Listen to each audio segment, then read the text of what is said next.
Hi friends, ഡീസ് എഡ്യൂക്കേഷൻ്റെ പുതിയൊരു വീഡിയോയിലേക്ക് എല്ലാവർക്കും സ്വാഗതം.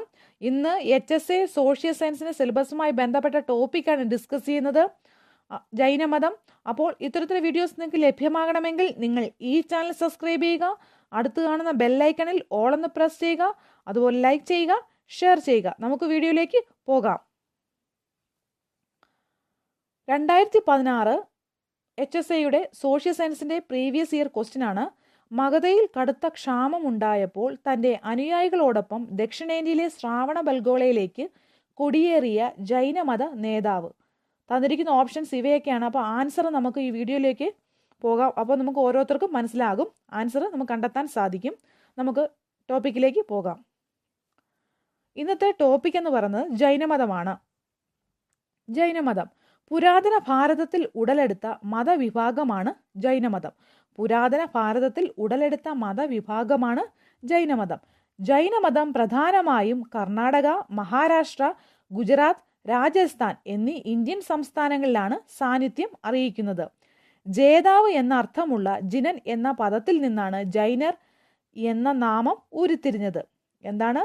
ജേതാവ് എന്ന അർത്ഥമുള്ള ജിനൻ എന്ന പദത്തിൽ നിന്നാണ് ജൈനർ എന്ന നാമം ഉരുത്തിരിഞ്ഞത്. മോഹങ്ങളെ അതിജീവിച്ച് ജയിച്ചവനാണ് ജിനൻ. മോഹങ്ങളെ അതിജീവിച്ച് ജയിച്ചവനാണ് ജിനൻ അഥവാ കീഴടക്കിയവൻ. തീർത്ഥങ്കരന്മാർ കൈവല്യം ലഭിച്ച മഹത്തുക്കൾ. കടവ് എന്നും തീർത്ഥത്തിന് അർത്ഥമുണ്ട്. ജീവിതമാകുന്ന കടവ് കടത്തി മോക്ഷം നൽകുന്നവൻ എന്ന അർത്ഥത്തിലാണ് തീർത്ഥങ്കരൻ എന്ന് ഉപയോഗിക്കുന്നത്. ജൈനമതത്തിൽ ആകെ 24 തീർത്ഥങ്കരന്മാർ ഉണ്ടായിരുന്നു.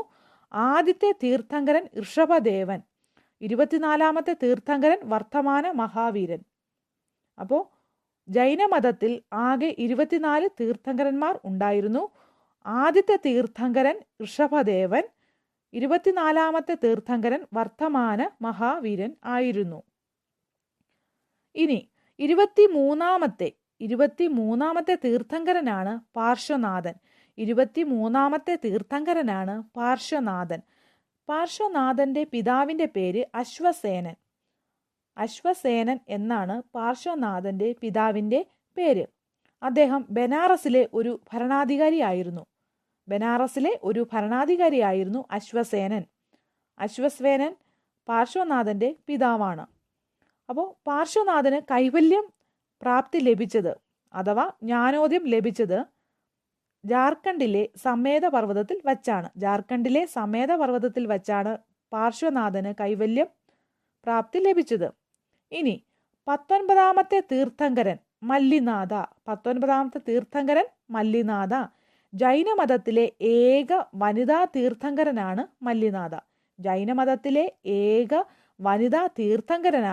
മല്ലിനാഥ. ജൈനമതം സ്വീകരിച്ച ആദ്യ വനിത ചന്ദ്രബാലയാണ് ജൈനമതം സ്വീകരിച്ച ആദ്യ വനിത. ഇനി വർത്തമാന മഹാവീരൻ ജനിച്ചത് 540 BC. ബീഹാറിലെ വൈശാലിയിലെ കുണ്ടല ഗ്രാമത്തിലാണ് വർത്തമാന മഹാവീരൻ ജനിച്ചത്. അപ്പോൾ എവിടെയാണ് ജനിച്ചത്? ബീഹാറിലെ വൈശാലിയിലെ കുണ്ടല ഗ്രാമത്തിലാണ് വർത്തമാന മഹാവീരൻ ജനിച്ചത്. വർത്തമാന മഹാവീരന്റെ പിതാവിന്റെ പേര് സിദ്ധാർത്ഥൻ, മാതാവ് ത്രിശാല, ഭാര്യ യശോദ, മകൾ പ്രിയദർശന. അപ്പോൾ പിതാവിന്റെ പേര് സിദ്ധാർത്ഥൻ, മാതാവ് ത്രിശാല, ഭാര്യ യശോദ, മകൾ പ്രിയദർശന. ഇനി ശിഷ്യൻ, മഹാവീരന്റെ പ്രധാന ശിഷ്യൻ ജമാലി. മഹാവീരന്റെ പ്രധാന ശിഷ്യന്റെ പേര് ജമാലി എന്നാണ്. ഇത് PSCയുടെ പ്രീവിയസ് ഇയർ ക്വസ്റ്റ്യൻ ആണ്. മഹാവീരന്റെ പ്രധാന ശിഷ്യന്റെ പേര് എന്താണ്? ജമാലി. ഇനി ജ്ഞാനോദയം കിട്ടിയത് സ്ഥലം. മഹാവീരന് ജ്ഞാനോദയം കിട്ടിയ സ്ഥലം ജിംബി ഗ്രാമത്തിൽ വെച്ചാണ് മഹാവീരന് ജ്ഞാനോദയം ലഭിച്ചത്. രജുപാലിക നദിയുടെ അടുത്തുള്ള സാലവൃക്ഷ ചുവട്ടിൽ. രജുപാലിക നദി ഏത് നദിയാണ്? രജുപാലിക നദിയുടെ അടുത്തുള്ള സാലവൃക്ഷ ചുവട്ടിൽ വെച്ചാണ് മഹാവീരന് ജ്ഞാനോദയം ലഭിച്ചത്. 42ാമത്തെ വയസ്സിലാണ് അദ്ദേഹത്തിന് ജ്ഞാനോദയം ലഭിച്ചത്. ഇനി വർത്തമാന മഹാവീരൻ അറിയപ്പെടുന്ന പേരുകൾ എന്തൊക്കെയാണ്? വൈശാലിയ, നിഗന്ധനാഥ പുട്ട, ജിതേന്ദ്രൻ, നിഗ്രന്ഥൻ എന്നിവയൊക്കെയാണ് വർത്തമാന മഹാവീരന്റെ അറിയപ്പെടുന്ന പേരുകൾ. ഇനി അദ്ദേഹം ഉപയോഗിച്ചിരുന്ന ഭാഷ അർത്ഥമഗധി ഭാഷയാണ്. അദ്ദേഹം ഉപയോഗിച്ചിരുന്ന ഭാഷ ഏതാണ്? അർത്ഥമഗധി ഭാഷയാണ് വർത്തമാന മഹാവീരൻ ഉപയോഗിച്ചത്. ജൈനമതക്കാരുടെ ആരാധന ആലയം ക്ഷേത്രം എന്നറിയപ്പെടുന്നു. ജൈനമതക്കാരുടെ ആരാധന ആലയം ക്ഷേത്രം എന്ന് അറിയപ്പെടുന്നു. ജൈനമത ഗ്രന്ഥം എഴുതപ്പെട്ട ഭാഷ പ്രാകൃത്. ജൈനമത സന്യാസി മഠങ്ങൾ ബസേദി എന്നറിയപ്പെടുന്നു. ജൈനമത സന്യാസി മഠങ്ങൾ ബസേദി എന്ന് അറിയപ്പെടുന്നു. ഇനി ജൈനമത ഗ്രന്ഥം അങ്കാസ്. ഇനി അവരുടെ അടിസ്ഥാന വാക്യം, ജൈനരുടെ അടിസ്ഥാന വാക്യം അഹിംസ പരമോ ധർമ്മ എന്നാണ് അവരുടെ അടിസ്ഥാന വാക്യം.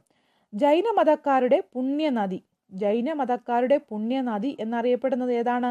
രജുപാലികയാണ് ജൈനമതക്കാരുടെ പുണ്യനദി. ഇനി ത്രിരത്നങ്ങൾ: ശരിയായ വിശ്വാസം, ശരിയായ ജ്ഞാനം, ശരിയായ പ്രവൃത്തി. ഇവയൊക്കെയാണ് ത്രിരത്നങ്ങൾ എന്ന് അറിയപ്പെടുന്നത്. PSCയുടെ പ്രീവിയസ് ഇയർ ക്വസ്റ്റ്യൻ ആണ് ത്രിരത്നങ്ങൾ ഏതു മതവുമായി ബന്ധപ്പെട്ടിരിക്കുന്നു എന്നത്. ഏതു മതവുമായി ബന്ധപ്പെട്ടിരിക്കുന്നു? ജൈനമതവുമായി ബന്ധപ്പെട്ടിരിക്കുന്നു. അത് ഏതൊക്കെയാണ്? ശരിയായ വിശ്വാസം, ശരിയായ ജ്ഞാനം, ശരിയായ പ്രവൃത്തി. ഇനി ജൈനമത അനുഷ്ഠാനങ്ങൾ: അഹിംസ, സത്യം, അസ്തേയം എന്ന് പറഞ്ഞാൽ മോഷ്ടിക്കാതിരിക്കുക, അപരിഗ്രഹം സ്വത്ത് സമ്പാദിക്കാതിരിക്കുക, ബ്രഹ്മചര്യം. അപ്പോൾ എന്തൊക്കെയാണ്? അഹിംസ, സത്യം, അസ്തേയം, അപരിഗ്രഹം, ബ്രഹ്മചര്യം. ജൈനമതത്തിൽ മഹാവീരൻ കൂട്ടിച്ചേർത്ത അനുഷ്ഠാനമാണ് ബ്രഹ്മചര്യം. അഹിംസ, സത്യം, അസ്തേയം, അപരിഗ്രഹം, ബ്രഹ്മചര്യം. ഇനി പഞ്ചധർമ്മം എന്ന പേരിൽ അറിയപ്പെടുന്നു. ഇവ പഞ്ചധർമ്മം എന്ന പേരിൽ അറിയപ്പെടുന്നു. ആദ്യത്തെ 4 അനുഷ്ഠാനങ്ങൾ പാർശ്വനാഥൻ കൊണ്ടുവന്നതാണ്. ഇനി ജൈനമത സമ്മേളനങ്ങൾ. ഒന്നാം സമ്മേളനം BC 310 പാടലിപുത്രം എന്ന സ്ഥലത്താണ് നടന്നത്. അധ്യക്ഷൻ സ്ഥൂലബാഹു. അപ്പോൾ ഒന്നാം സമ്മേളനത്തിന് അധ്യക്ഷൻ ആരാണ്? സ്ഥൂലബാഹു. ഇനി രണ്ടാം സമ്മേളനം AD 453 വല്ലഭി എന്ന സ്ഥലത്താണ് നടന്നത്. AD 453 വല്ലഭി എന്ന സ്ഥലത്താണ് നടന്നത്. അധ്യക്ഷൻ ദേവരാതി ക്ഷമശ്രമണനാണ് രണ്ടാം ജൈനമത സമ്മേളനത്തിന്റെ അധ്യക്ഷൻ. ഇനി ജൈന മതഗ്രന്ഥമായ അങ്കാസിന്റെ പ്രധാന ഭാഗങ്ങൾ നിരുക്തീസ് എന്ന പേരിൽ രചിക്കപ്പെട്ടതായി കരുതുന്ന ജൈനമത സമ്മേളനം ആണ് ഒന്നാം ജൈനമത സമ്മേളനം. അപ്പോൾ എന്താണ്?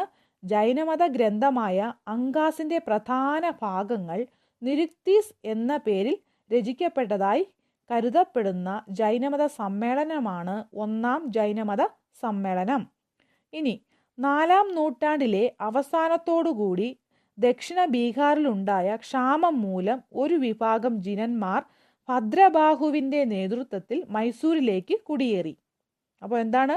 4-ാം നൂറ്റാണ്ടിന്റെ അവസാനത്തോടുകൂടി ദക്ഷിണ ബീഹാറിൽ ഉണ്ടായ ക്ഷാമം മൂലം ഒരു വിഭാഗം ജിനന്മാർ ഭദ്രബാഹുവിന്റെ നേതൃത്വത്തിൽ മൈസൂരിലേക്ക് കുടിയേറി. മൈസൂരിൽ നിന്നും ജൈനന്മാർ മടങ്ങിയെത്തിയപ്പോഴേക്കും ജൈനമതം നിരവധി പരിഷ്കാരങ്ങൾക്ക് വിധേയമായി കഴിഞ്ഞിരുന്നു. ഈ പരിഷ്കാരങ്ങളോട് അവർ വിമുഖത കാട്ടി. അതിന്റെ ഫലമായിട്ടാണ് ജൈനമത വിശ്വാസികൾ വെള്ളവസ്ത്രധാരികളായ ശ്വേതംബരന്മാരും വസ്ത്രം ഉപേക്ഷിക്കപ്പെട്ട ദിഗംബരന്മാർ ആയി വിഭജിക്കപ്പെട്ടത്. ഒന്നാം ജൈനമത സമ്മേളനത്തിൽ വച്ചാണ് ജൈനമതം രണ്ടായി പിരിഞ്ഞത്. അപ്പോൾ ഒന്നാം ജൈനമത സമ്മേളനത്തിൽ വച്ചാണ് ജൈനമതം രണ്ടായി പിരിഞ്ഞത്. ശ്വേതംബരന്മാർ, ദിഗംബരന്മാർ എന്നീ 2 ഭാഗങ്ങളായി പിരിഞ്ഞു. ശ്വേതംബരന്മാർ, ദിഗംബരന്മാർ എന്നീ 2 ഭാഗങ്ങളായിട്ട് പിരിഞ്ഞത് ഒന്നാം ജൈനമത സമ്മേളനത്തിൽ വച്ചാണ്. ഇനി ശ്വേതംബരന്മാർ. പാർശ്വനാഥന്റെ അനുയായികളാണ് ശ്വേതംബരന്മാർ. പാർശ്വനാഥന്റെ അനുയായികളാണ് ശ്വേതംബരന്മാർ. വെള്ള വസ്ത്രം ധരിക്കുന്നവരാണ് ശ്വേതംബരൻ. പേരുപോലെ തന്നെ വെള്ള വസ്ത്രം ധരിക്കുന്നവരാണ് ശ്വേതംബരന്മാർ.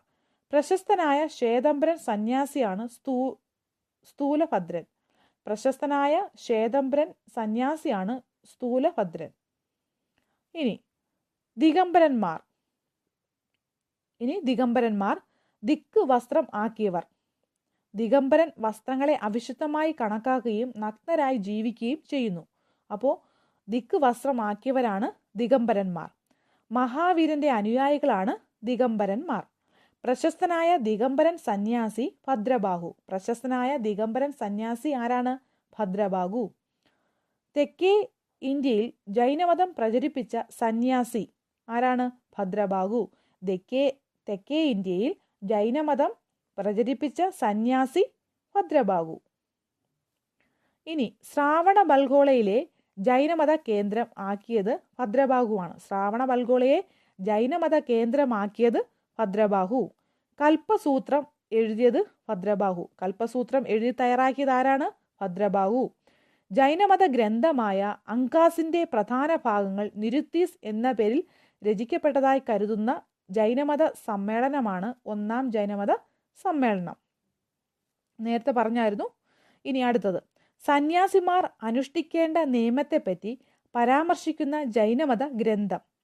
സന്യാസിമാർ അനുഷ്ഠിക്കേണ്ട നിയമത്തെപ്പറ്റി പരാമർശിക്കുന്ന ജൈനമത ഗ്രന്ഥം ചോദസൂത്രം. എന്താണ് ചോദസൂത്രം? ഇതാണ് സന്യാസിമാർ അനുഷ്ഠിക്കേണ്ട നിയമത്തെപ്പറ്റി പരാമർശിക്കുന്ന ജൈനമത ഗ്രന്ഥം ചോദസൂത്രം. അവദാനങ്ങൾ. ഇനി അവദാനങ്ങൾ. ജൈനമതവുമായി ബന്ധപ്പെട്ട സാഹിത്യകൃതിയാണ് അവദാനങ്ങൾ എന്ന പേരിൽ അറിയപ്പെടുന്നത്. അവദാനങ്ങൾ എന്താണ്? ജൈനമതവുമായി ബന്ധപ്പെട്ട സാഹിത്യകൃതിയാണ് അവദാനങ്ങൾ. അവദാനങ്ങൾ പ്രധാനം അവദാന ശതകം. അവദാനങ്ങൾ പ്രധാനം അവദാന ശതകം അഥവാ ദിവ്യവദനം. ഓക്കെ. ഇനി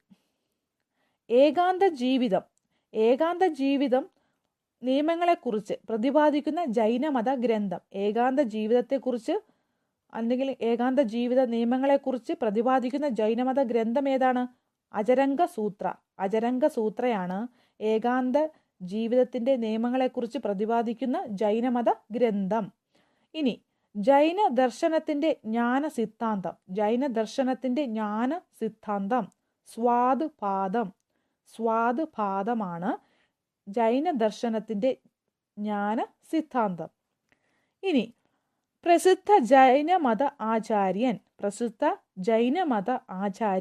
ഹേമചന്ദ്രൻ.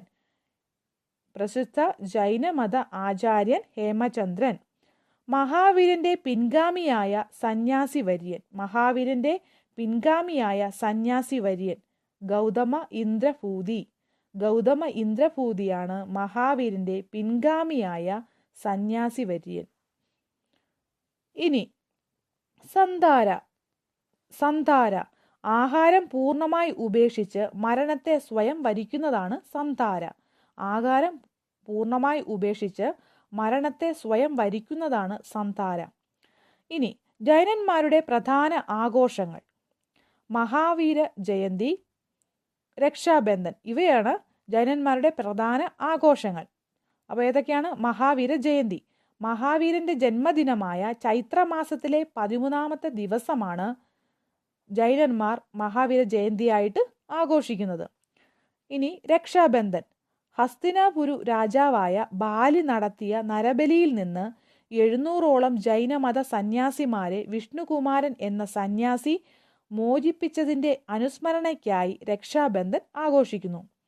അപ്പോൾ ജൈനമതക്കാർ രക്ഷാബന്ധൻ ആഘോഷിക്കുന്നതിന്റെ സ്റ്റോറിയാണ് ഹസ്തിനാപുരു രാജാവായ ബാലി നടത്തിയ നരബലിയിൽ നിന്ന് 700ഓളം ജൈനമത സന്യാസിമാരെ വിഷ്ണുകുമാരൻ എന്ന സന്യാസി മോചിപ്പിച്ചതിന്റെ അനുസ്മരണയ്ക്കായി രക്ഷാബന്ധൻ ആഘോഷിക്കുന്നു.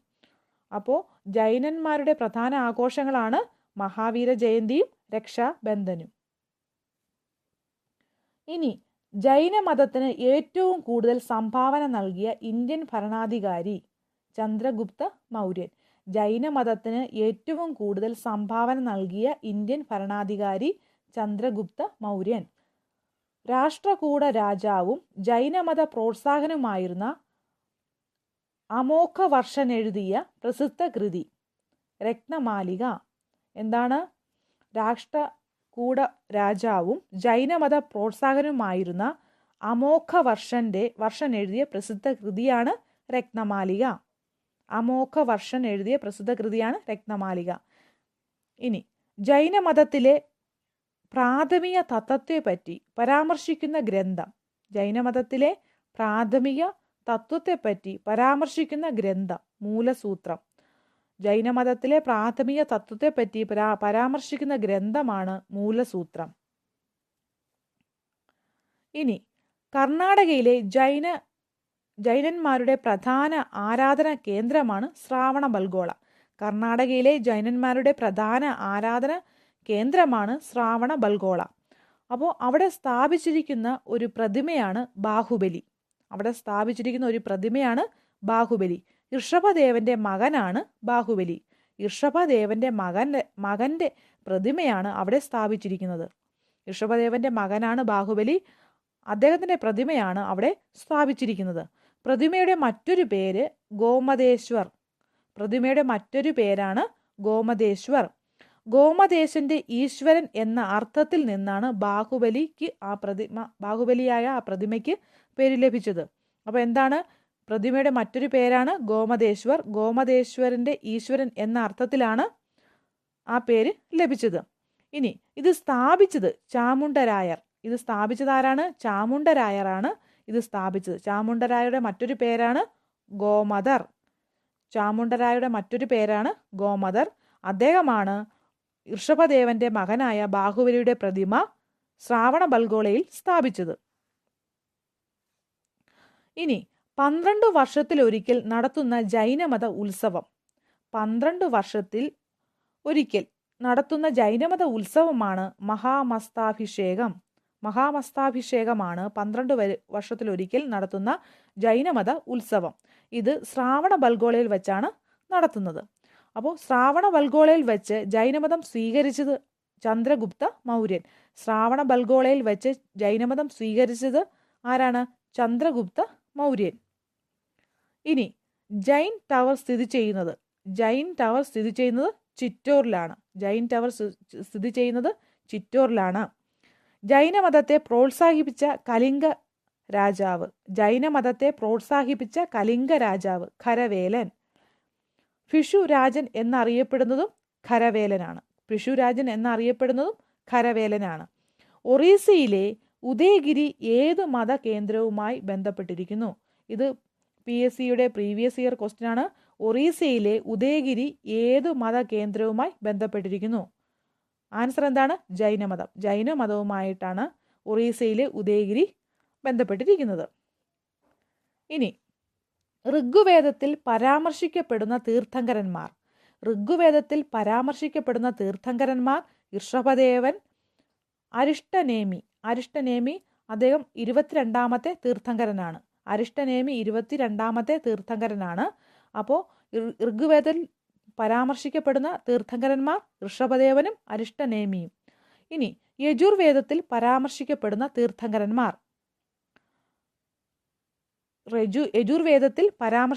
തീർത്ഥങ്കരന്മാർ ഋഷഭദേവൻ, അരിഷ്ടനേമി, അജിതനാഥ തീർത്ഥങ്കരൻ. ഇവയൊക്കെ 3 പേരാണ്. ഋഷഭദേവൻ, അരിഷ്ടനേമി, അജിതനാഥ സെക്കൻഡ് തീർത്ഥങ്കരനാണ് അജിതനാഥ. ഇനി പുരാണങ്ങളിൽ പരാമർശിച്ച തീർത്ഥങ്കരനാണ് ഋഷഭദേവൻ. ഇനി പ്രസിദ്ധ തമിഴ് കൃതി ജീവിത ചിന്താമണി രചിച്ച ജൈന സന്യാസി. പ്രസിദ്ധ തമിഴ് കൃതിയായ ജീവിത ചിന്താമണി രചിച്ച ജൈന സന്യാസി തിരുത്തക തേവറാണ് ജീവിത ചിന്താമണി രചിച്ചത്. അപ്പോൾ ഒന്നുകൂടെ പറയാം. പ്രസിദ്ധ തമിഴ് കൃതി ജീവിത ചിന്താമണി രചിച്ച ജൈന സന്യാസി ആരാണ്? തിരുത്തക തേവർ. ഇനി തീർത്ഥാടനങ്ങൾ. ജൈനരുടെ ഏറ്റവും പ്രധാനപ്പെട്ട പുണ്യസ്ഥലമാണ് ആരവല്ലി മലനിരകളിലെ മൗണ്ട് അബു. മനോഹരമായ അലങ്കാര പണികളോട് കൂടിയ ക്ഷേത്രങ്ങളാണ് ഇവിടെയുള്ളത്. അപ്പോൾ ജൈനരുടെ ഏറ്റവും പ്രധാനപ്പെട്ട പുണ്യസ്ഥലമാണ് ആരവല്ലിയിലെ മലനിരകളിലെ മൗണ്ട് അബു. മനോഹരമായ അലങ്കാര പണികളോട് കൂടിയ ക്ഷേത്രങ്ങളാണ് ഇവിടെയുള്ളത്. അപ്പോൾ ഗുജറാത്തിലെ ചാലുക്യ രാജാവ് ഭീമദേവന്റെ മന്ത്രിയാണ് വിമലയാണ് 11ാം നൂറ്റാണ്ടിൽ ഇത് സ്ഥാപിച്ചത്. ഗുജറാത്തിലെ ചാലുക്യ രാജാവ് ഭീമദേവന്റെ മന്ത്രി വിമലയാണ് 11ാം നൂറ്റാണ്ടിൽ ഇത് സ്ഥാപിച്ചത്. മൗണ്ട് അബു രാജസ്ഥാനിലാണ്. അപ്പോൾ മൗണ്ട് അബു എവിടെയാണ്? രാജസ്ഥാനിലാണ് സ്ഥിതി ചെയ്യുന്നത്. രാജസ്ഥാനിലെ മൗണ്ട് അബുവിൽ സ്ഥിതി ചെയ്യുന്ന പ്രസിദ്ധമായ ജൈനമത ക്ഷേത്രം ദിൽവാര ജൈന ക്ഷേത്രം. രാജസ്ഥാനിലെ മൗണ്ട് അബുവിൽ സ്ഥിതി ചെയ്യുന്ന പ്രസിദ്ധ ജൈനമത ക്ഷേത്രം ഏതാണ്? ദിൽവാര ജൈന ക്ഷേത്രം. ഇനി കൽപ്പസൂത്രം എഴുതി തയ്യാറാക്കിയതാരാണ്? ഭദ്രബാഹു. കൽപ്പസൂത്രം എഴുതി തയ്യാറാക്കിയതാരാണ്? ഭദ്രബാഹു. അത് നേരത്തെ പറഞ്ഞതാണ്, എന്നാലും ഒന്നുകൂടെ പറഞ്ഞതേ ഉള്ളൂ. ഇനി അടുത്തത്, ഇനി ആദ്യകാല ജൈന വിദ്യാലയങ്ങളാണ് സ്തനകവാസി, ബിസാപന്ത, ദരവാസി. ഏതൊക്കെയാണ്? സ്തനകവാസിയും ബിസാപന്ത, ദരവാസി. ഇവയൊക്കെയാണ് ആദ്യകാല ജൈന വിദ്യാലയങ്ങൾ. ഇനി വർദ്ധമാന മഹാവീരൻ 72ാമത്തെ വയസ്സിലാണ് നിർവ്വാണം പ്രാപിച്ചത്. അപ്പോൾ വർദ്ധമാന മഹാവീരൻ 72ാമത്തെ വയസ്സിൽ നിർവ്വാണം പ്രാപിച്ചു. ബീഹാറിലെ പാട്നയ്ക്ക് സമീപം പാവപൂരി എന്ന സ്ഥലത്താണ് അദ്ദേഹം നിർവ്വാണം പ്രാപിച്ചത്. ബീഹാറിലെ പാട്നയ്ക്ക് സമീപം പാവപൂരി എന്ന സ്ഥലത്ത് വെച്ചാണ് വർദ്ധമാന മഹാവീരൻ 72ാമത്തെ വയസ്സിൽ നിർവ്വാണം പ്രാപിച്ചത്. BC 468 ഇത്. അപ്പോൾ എന്താണ്? BC 468 ബീഹാറിലെ പാട്നയ്ക്ക് സമീപം പാവപൂരി എന്ന സ്ഥലത്ത് വെച്ചാണ് വർദ്ധമാന മഹാവീരൻ 72ാമത്തെ വയസ്സിൽ നിർവ്വാണം പ്രാപിച്ചത്.